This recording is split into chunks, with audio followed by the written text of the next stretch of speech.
welcome to Turn the Page, the official podcast of the Syosset Public Library.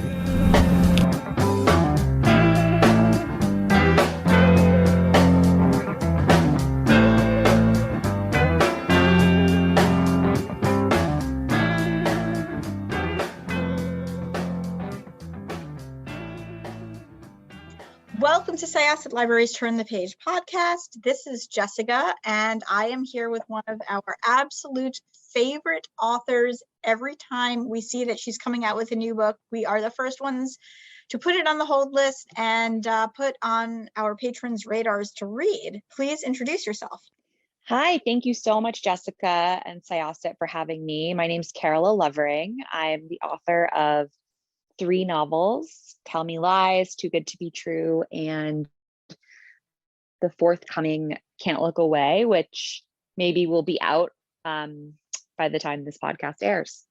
Yes, we're planning on putting this podcast up around June, which is when this book is due out. So yes, let's jump right into it. You have such a great way of writing relationships and characters. This one is very different from, obviously, from Tell Me Lies and Too Good to Be True. But what it has in common is that your focus on just interpersonal relationships is so finely tuned that you really feel like you're sitting down and hearing the story from a good friend. Well, thank you. That means a lot to hear.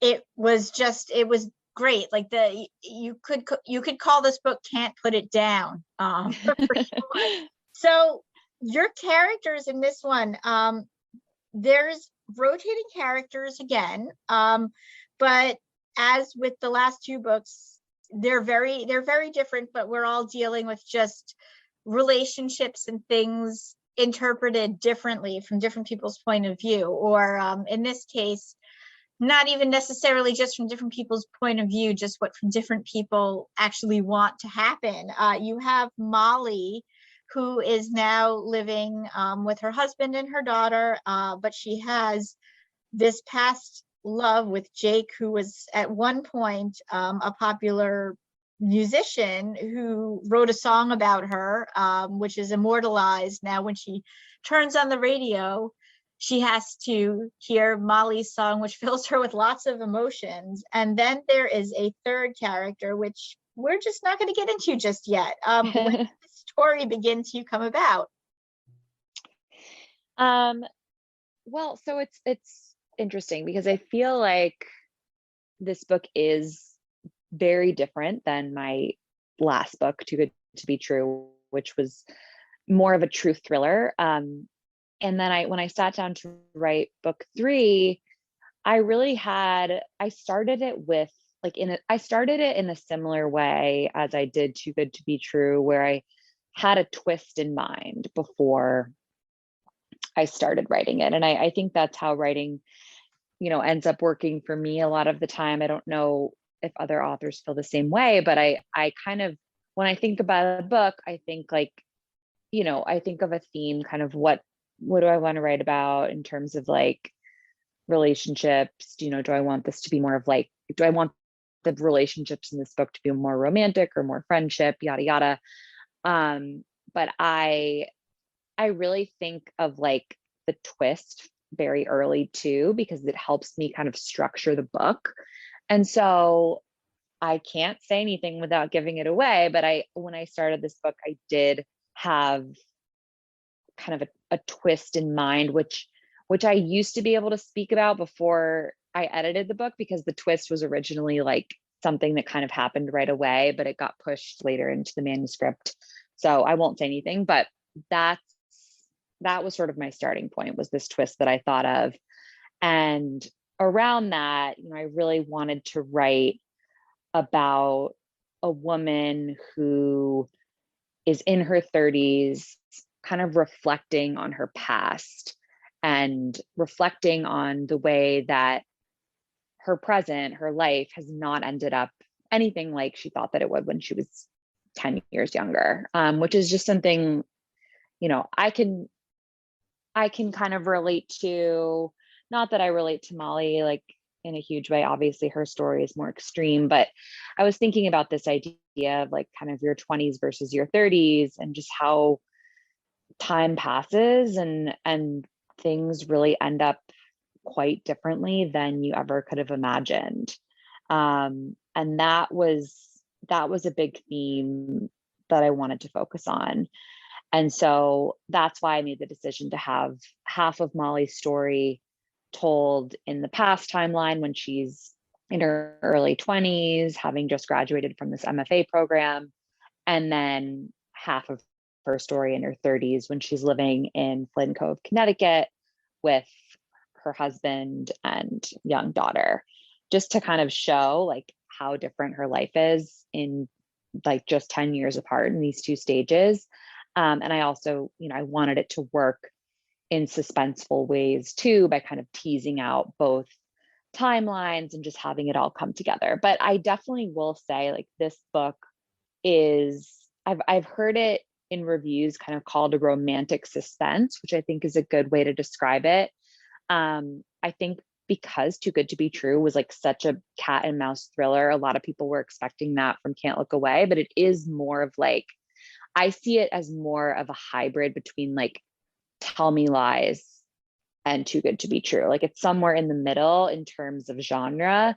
It's more like family romantic suspense than true like edge of your seat thriller. Not sure if you'd agree, but that's kind of how I describe it. Yeah, And no, yeah, perfect. Perfect. I really do, because I do see bits of both in it, but it is very much its own story. And like I mentioned in the beginning, just, it really does feel like this is something, just the way that everything unfolds is that you could catch up with a friend of yours who maybe knew these people and said, oh my God, I heard the craziest thing that happened about, remember Molly? Here's, remember how someone wrote a song about her? Well, listen to this. And it really did feel that way. And the way things did unfold, it just felt very natural. I appreciate that this was a story about a woman who was in her 30s and was not unhappy with the way that things were either. Like that's the thing, from the blurb or from reading the back of the book that that Jake and Molly had this real, whirlwind romance when they were in their 20s, but that she's not with him anymore. And her husband is lovely, and she knows that. She's well aware that she's still very lucky to be in this situation. I thought that was very refreshing. Yeah, absolutely. And I wanted, I definitely wanted that to be the case. Like I wanted readers to hopefully be intrigued by like the storyline of Jake and Molly, and okay, we know they broke up, but why, what happened? But also at the same time, like she's with this great guy now, Hunter, who's very different from Jake, but also like is an amazing husband, amazing father, and she's happy. And her loneliness and sort of lost feelings that she harbors in her 30s like aren't because of Hunter.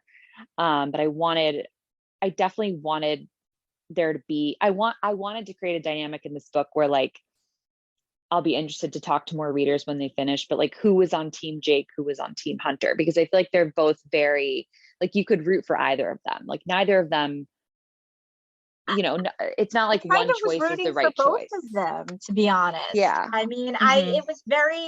it was a very difficult thing, and I didn't necessarily want either of them to fail, but I think that I don't want to tell you here because I don't want our listeners to really get spoiled with what happens, but I did kind of just look at everything and have a feeling as to how it was like, it wasn't necessarily one team or the other. It's let's look at how the lives would have been, one versus the other.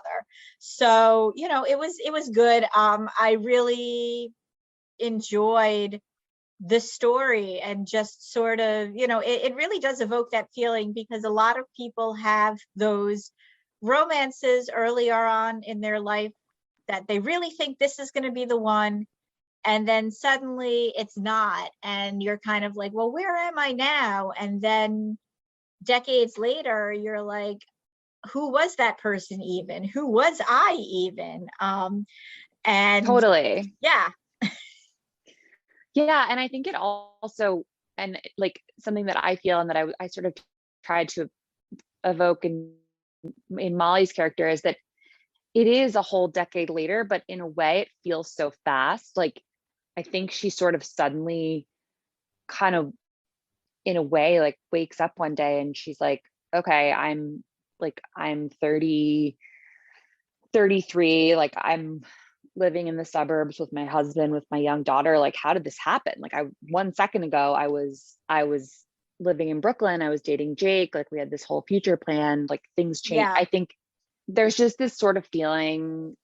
I think at least like that's something I can relate to now, being like I'm 33, and I think it just, and maybe it's been like exacerbated by the pandemic, but I think things just feel sort of fast. Like, wow, I'm in a totally different life phase. Like, how did this happen so quickly? And that's something I wanted to explore in I this mean, book. Like, yeah.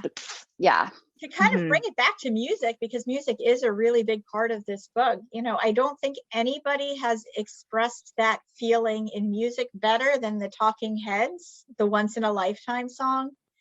Yes, I love that song. Yeah, when you get to a certain point, like that is the most relatable song, where you're just looking at your past and looking at your present and being like, well, how did I get here? And it's not bad. It's just, where will that highway go? So Yes, yeah, exactly. exactly. So let's get to the third character in the story, who is Sabrina. And what we know about Sabrina is that she's kind of got this, like, she wants to befriend Molly. Molly kind of feels like the odd woman out. She's also dealing with fertility issues, which is extremely rough, especially on a woman as young as Molly. And she has this wonderful 5-year-old, I believe, is Stella's father. Yep. Yeah, and she Yep. and all she wants is to be able to feel like she completes her family with Hunter, who would love her and her daughter either way. But it is a big stress, and she feels like the odd mother out in this sort of country club world that they're living in. And in comes Sabrina, who seems like she'd be a really cool friend for Molly. But Sabrina has a really weird fixation with her too. Yep.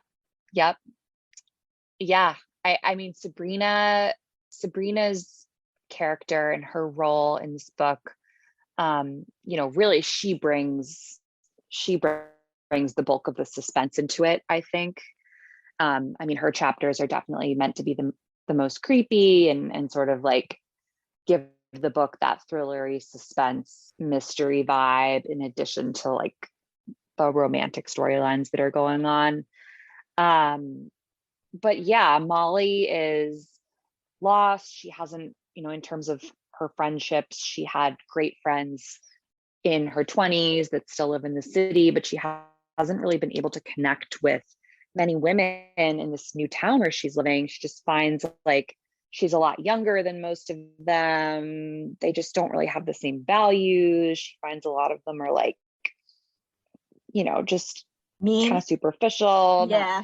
A little mean, catty, like superficial, not very down to earth, like the way she's used to. And then Sabrina walks in and is like, they just instantly click when Sabrina walks into Molly's yoga class. And Sabrina is, this woman that Molly could totally see herself being good friends with. And they have this instant friend chemistry and hit it off. And Molly's just really excited about that. But then, as you know, and without giving away too many spoilers, Sabrina is not who she tells Molly she is, and that, you know, creates more of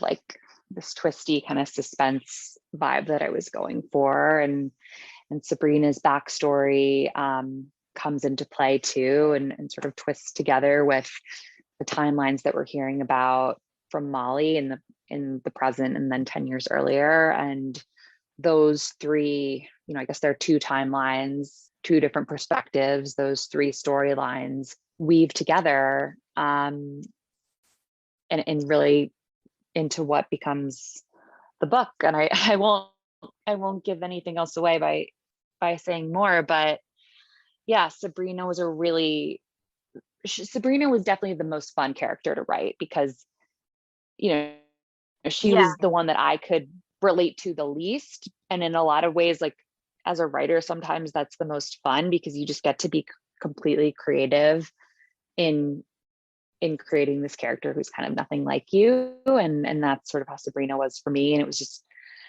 it was really fun to write her character. And even though she is unhinged and crazy, I kind of love that. Yeah, I love exploring people like that. Oh, totally. Yeah, you spend a lot of this book being like, what's your problem, Sabrina? Like, what is the deal with you? And feeling just kind of bad for Molly. I mean, mom culture can be very isolating. I think as a mother myself, one of the things that I think shocked me the most was just how isolating it can be becoming a mother while you have this other small person with you. Like, how is that isolating? You know, well, it can be, especially because everybody has an opinion, including mothers. And, you know, even like your friends who might not have children regard you differently. And it takes a while to sort of figure out where that's going. So I really felt for Molly, and I really was interested to find out exactly what Sabrina's issue was. And then there's Jake. So music, are you a huge music fan? What was your favorite bands around Jake's time period of being a musician? That's a great question. Yes, I'm such a music fan, and it's funny, like I really don't pay as close attention to music, but like throughout my 20s, I was such a big music fan. I would like make a new Spotify playlist for every month, and I'd like get so into it. And I was so into, like, you know, the up and coming bands and like indie bands around the city. And I went to a ton of concerts, and I just loved music, and I still do. I just don't now. A lot of I have a 1.5-year-old, so a lot of the time we spend listening to his playlist, which is like Disney music and Rafi. So I've kind of like fallen off the cool music wagon, but I love music. It's just such an escape for me. Like if I need to clear my head, I'll go for a long walk and listen to a good playlist. And I mean, yeah, when I was, you know, around Jake's era, when Danner Lane is becoming well known, I guess that was like 2013. That's when I was listening to a lot of more music and starting to just become more of a music person. And I loved so many bands.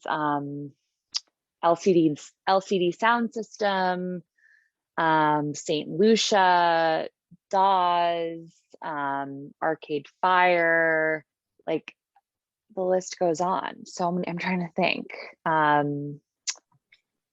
I don't know. I just used to go to concerts. Yeah, I used to go to concerts all the time in the city. I used to go to music festivals. Phoenix, I loved. I mean, I still love all these bands, but I don't listen as much.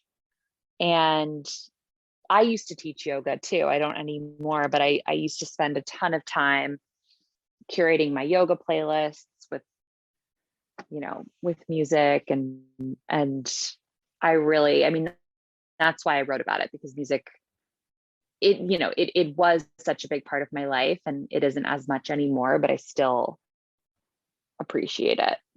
Um, Can I yeah. suggest a good band to listen to with a 1.5-year-old?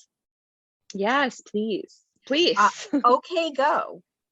Their videos and their Oh, music really resonate with my kids. We've been exposing them to both since they were very young, and now they know almost every word to every song, and they love the videos. Always have some sort of like either science-y component to it, or just bright colors, so that sort of saves some of our sanity in that whole world of what do we listen to with kids. I love that. Okay. Okay. Go. I'm going to write that down.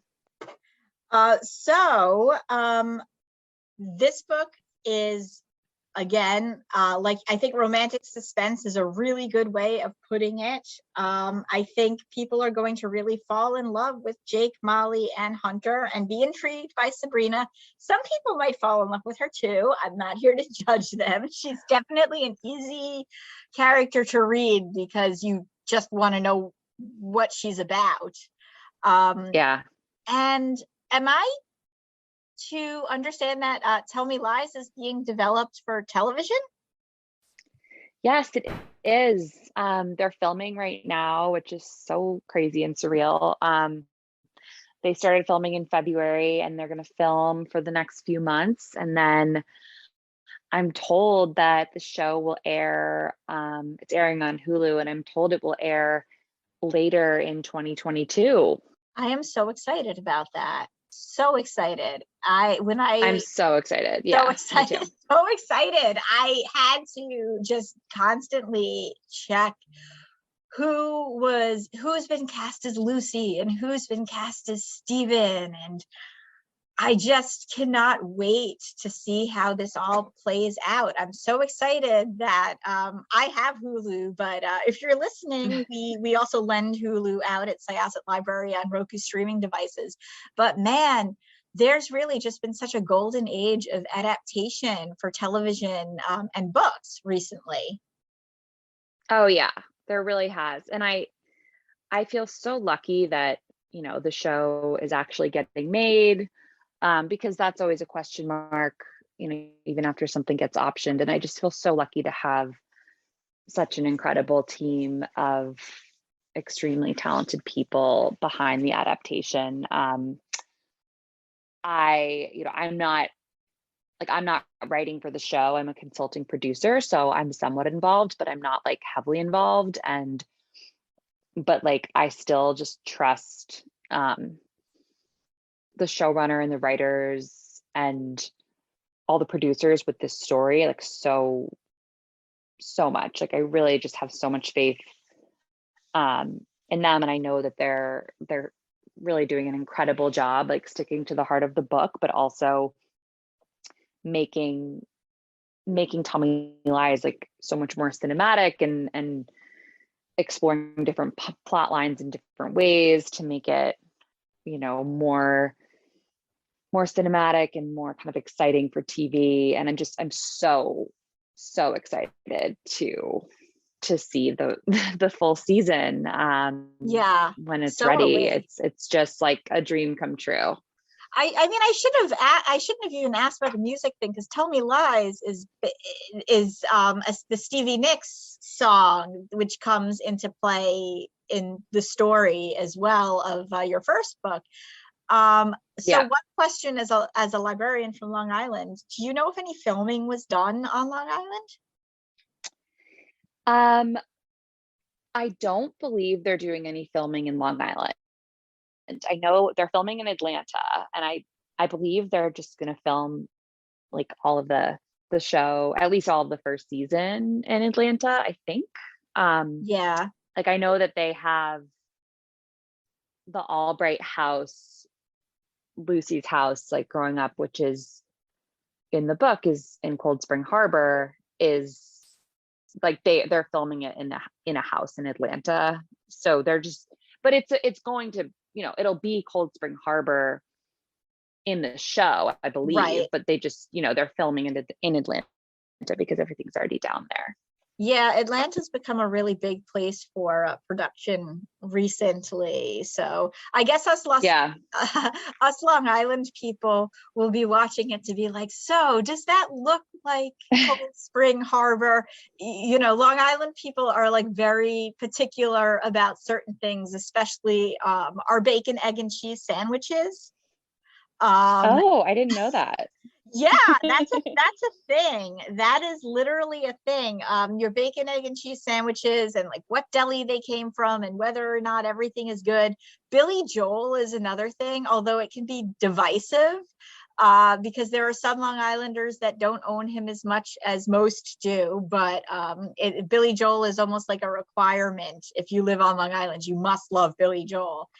And I love Billy Joel. yeah, he's pretty great. Although sometimes I'll listen to his songs and I'll be like, the lyrics are slightly obnoxious. That's not knocking Billy Joel at all, but I'm like, well, I don't know. Like if I was the person this song was written about, I might be like, Billy, come on. Yeah, totally. Yeah, because he But has a house in Long Island, right? oh, totally. Yeah, no, he really is. He's a Long Island person. Yeah, Long Island very much loves Long Island is pretty much my point. And with Billy Joel in particular, like you can go other places and people are like, yeah, I like him, but you know, I don't like, I'm not gonna like go broke going to his concerts. But here, like he had this residency at the garden, and people would just keep going and pouring money into it.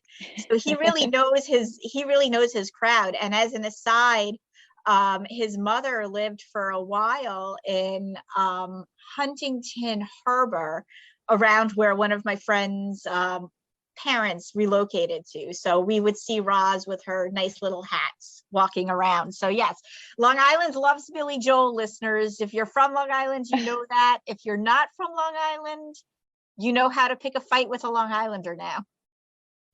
Oh my gosh, that's so funny. I'm not from Long Island, but for whatever reason, I've always loved Long Island. Like I even tell my husband, I'm like, I love Long Island. I could see us living there, but not that we're going to move. We won't. But I've always loved it, which is why I set my first book there. And I also have always like loved Billy Joel since I was a kid. Like absolutely love him. He's one of my favorites. He's actually the way that Fleetwood Mac is sort of like the theme artist and Tell Me Lies, like the unofficial theme artist in Tell Me Lies. Billy Joel is sort of that in a lesser way, but in Too Good to Be True. Like his lyrics are referenced a few times. Yep. But anyway, my brother and I love him, and we went to one of his shows at the Garden a few years ago, and it was just like, it was unbelievable. I'm a huge fan. You're from Connecticut, right? I'm from Westchester originally. You're close. But I live in Connecticut now, so yeah, you're close enough that we can claim you as a honorary Long Island person. That makes me happy. Thank you. Away is coming out June 14th. Come to the library, talk about it with us. You're going to want to put this on your automatic hold, and we look forward to the Tell Me Lies TV series and whatever else you come out with. Are you working on a book for next year? I'm working on a book. It probably won't be for next year, hopefully the year after, but I'm working on it. I'm in the middle of a draft, and yeah, I'm excited about it. We are excited about it as well. So once again, this was Jessica with Syosset Library. Our guest was Carola Lovering. And we are going to close this chapter of Turn the Page. It's time to close this chapter of Turn the Page. Join us for the next episode.